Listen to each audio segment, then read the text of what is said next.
phan talking min imisima nei lo nei ni misim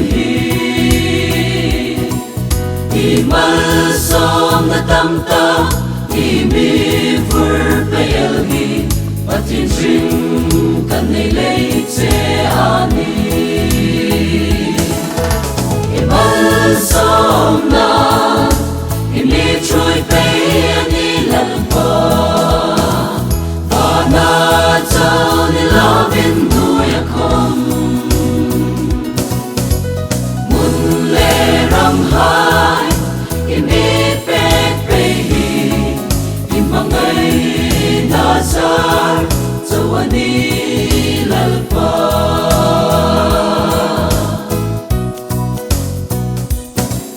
lalpa iko shanghai mi chui dan hai hi rat no ta kanga in lang in rat na chui te lo va min thum pe el hi I gospel chan chin tra zarani mal som na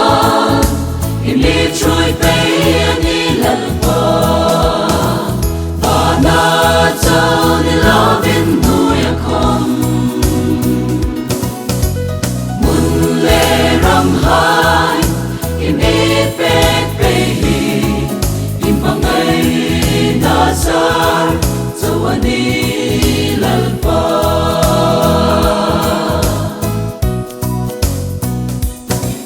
kan ba do rat pui lim shang lak sin la khom now hai min ngil ngai no ngil ro pui ta kelli mi to pe kilal pa kan phulo ma som na ani si imal som na mi trôi pe ani lal pa na chao ni lovin nuya khom mun le ram hai mi pe pe hi imangai nazar chawani lalpa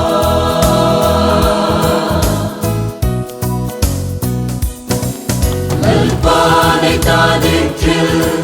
ro pui ami tho pe mi thi ta puma che to in trapung ma bu chi fe su pui tu ai ni a bu pha zo in lim ta kin